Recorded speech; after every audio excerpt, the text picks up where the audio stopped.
welcome back to another on Respite and to another edition of AEW Collision Out of 10. And yeah, big episode of Collision today, lots of big matches on the card. And we started off with a big match, including a former AEW World Champion, with Samoa Joe, Hook and Katsuyori Shibata taking on the Premier Athletes, and entered with Joe, Hook and Shibata making their entrances. The Premier Athletes have been a regular presence in ROH and occasionally on AEW, but this was their first AEW match for Woods in quite some time due to an injury. Niche tried his luck against Joe and quickly found himself being taken down by a shoulder block. No matter what Niche tried, Woods and Shabbat have the most entertaining exchange, but we got to see a little bit of everyone interacting with each other.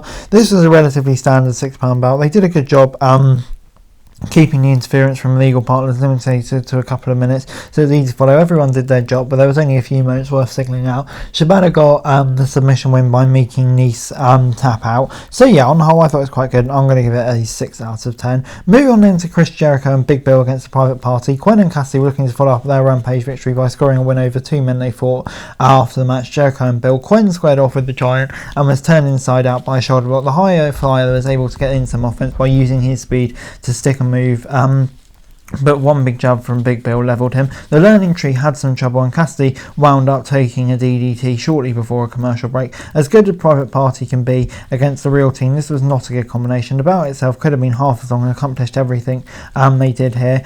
Jericho and Bill got the win thanks to Brian Keith's brass knucks, and Joe, Hook and Shibata made the save and challenged the Learning Tree to a match with Bindor. I'm not overly keen about that, and yes, but it kind of felt like it overstayed its welcome this match, so I'm going to give it 6 out of 10. Before it's time for Okada taking on CMLL's Ultimo Guerrero in an elimination match. This is Guerrero's AEW debut, but has been a respected veteran obviously for quite some time. Okada begrudgingly showed him some respect before they locked up and began trading takedowns. This match included two guys who have already earned their Hall of Fame status, but the bout probably won't be included in their introduction videos. It was kind of worked at a slow pace and had several moments where it became clear they were having chemistry and communication issues. Nothing looked awful, but maybe for the two competitors, how accomplished they are, maybe you would have expected a tiny bit more, but I thought it was quite good. Okada ended up pinning Guerrero's mask off, so he wasn't too distracted to prevent the Rainmaker clothesline. And yeah, I criticised it a bit, but I thought on the whole it was still pretty entertaining. And yeah, I enjoyed most of it, so I'm going to give it 7 out of 10. Before the Iron Savages took on Christian Cage, Killswitch and Nick Wayne in trios action for core Cage Ops' joint commentary team for most of the match. This was comedy bout instead of something that consists of serious moments and a cohesive flow.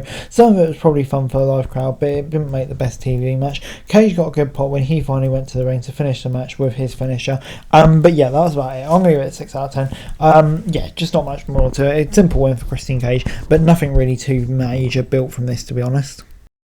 We then got Toni Storm and Mariah May taking on Lady Frost and Layla Hirsch. Storm and May came into this match. It was kind of a random match, but it gave two underused talents a chance to face off against some top stars in the division. Hirsch is a unique talent, and Frost is one of the best high flyers in the game. Storm and May obviously all round great, so yeah, they meshed well together to create some fun sequences. Even though the result was obvious before it even started, the match was a great display of ability from all four. Storm sacrificed herself and saved May from a Frost corkscrew moonsault and gave them the time they needed to win the match. So yeah, like I say, not much really we saw here that was new, but I thought on the whole it did its job quite well. Yeah, big win for them, but I thought also showcased the others well too. So before the House of Black were in a squash match, and they were selling an injury from the patriarchy, so they made quick tags, and yeah, they won easily. Before it was Gates of Agony accompanying Cesaro to the ring to take on Danny Magic, who had his ribs taped up. The usual technician Cesaro was more aggressive in an AEW ring.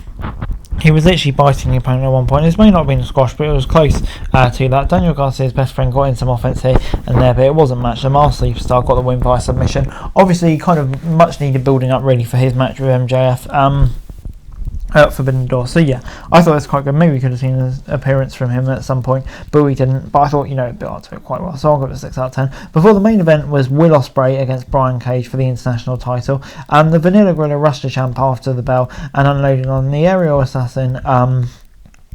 Didn't take long to recover and gain control as the show went to the break.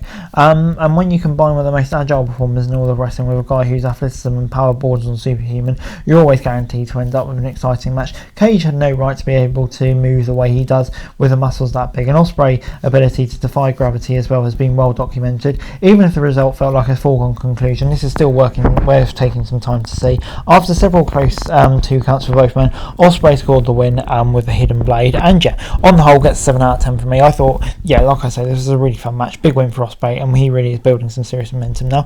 And overall, Collision gets a 7 out of 10 from me. Yeah, another really good episode of Collision for me. I thought some really entertaining matches, especially the main event. And, you know, there is some interesting builds starting to go on now for Forbidden Door, really.